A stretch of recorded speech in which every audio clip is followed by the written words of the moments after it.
Well, turning to the president's State of the Union address, will he be able to to convince Americans that a recession-scarred economy can turn around now that he places jobs at the top of his priority list? Joining us is Stephen Hayes, senior writer for the Weekly Standard, Fox News contributor, Washington Examiner, chief political correspondent, Byron York. Gentlemen, good to have you here. Byron, let's start with you. You found a list of interesting headlines that suggest that this is not a new experience for the president to lead the nation in a pivot, if you will. No, he's done it over and over again. I mean, the biggest one was back when he was involved in passing Obamacare for a year from 2009 to 2010. So he's promised this a lot. I don't think one speech is going to change anything because there's a new report that came out from Rutgers University. Yes, the unemployment rate is 7.9%, but it showed that 23% of Americans have lost a job sometime in the last 4 years, President Obama's time in office. Another 11% have somebody in their household who lost a job. That's a third of the American people who've lost a job as a result of this economic downturn since Obama has been in office. One speech is not going to change their pessimism on the economy.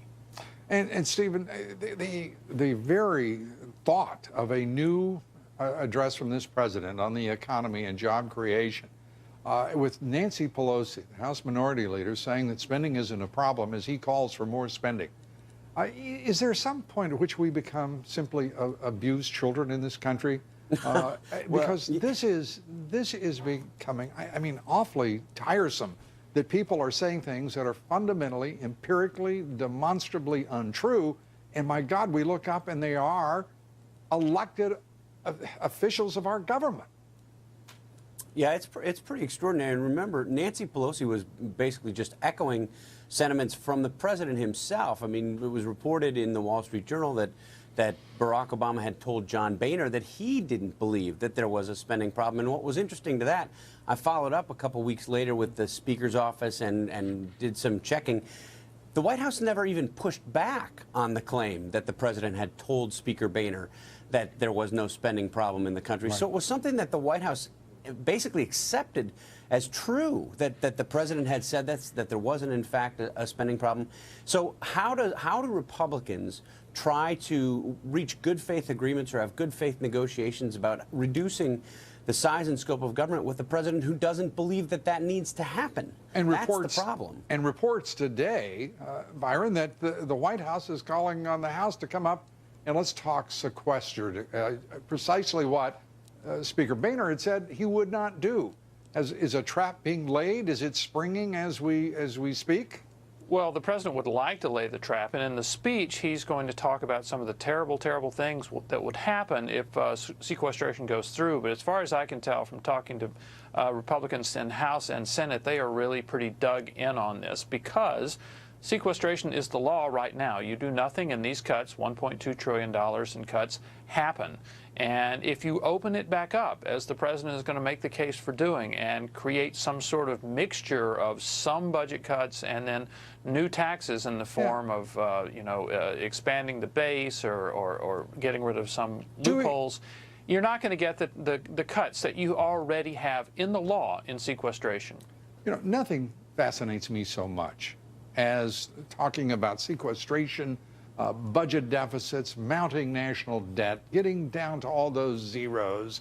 But I think the American people have had a bellyful of this act from both parties, this president, the speaker, whomever it may be in Washington.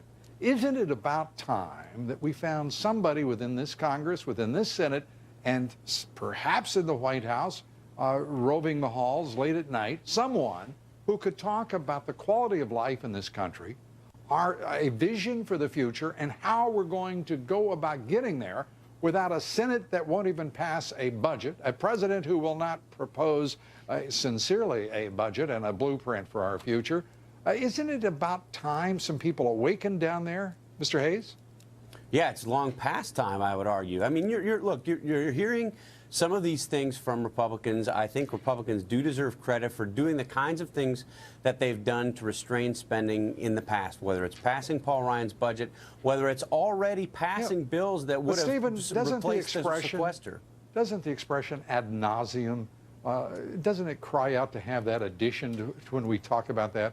My Lord, give it a rest, Republicans. Let's talk about something bigger, better, and more effective, because this has been if you will, a wail that we've heard for the past 4 years. I mean, it's unhelpful now. Yeah, but I don't know. You know what? I don't agree with you on that. Look, I think it's actually something when Republicans go to the trouble of passing a budget and taking on issues that are not necessarily going to be. I agree with you. No, I agree with you about that. Do it. They've done it. As a matter of fact, they've done it, I believe, at the last count, 17 times.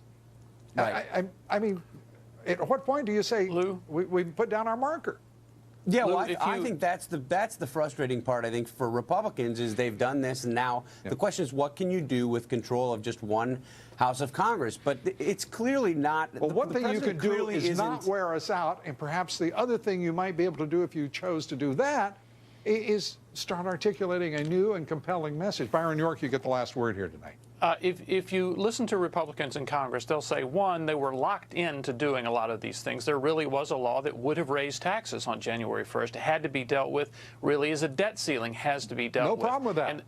But if you listen to them now, they are trying to switch to this message you're talking about. Eric Cantor, number 2 guy in the House, gave a speech at the American Enterprise Institute last week, really stressing quality of life issues for middle-class families.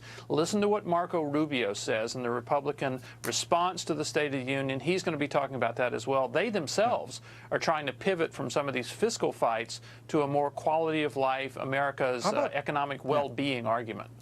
Well, I think the pivot will be, we'll be looking for it in prospect. It's very exciting. Can't wait for the reality. Byron York, Stephen Hayes, thank you both, gentlemen.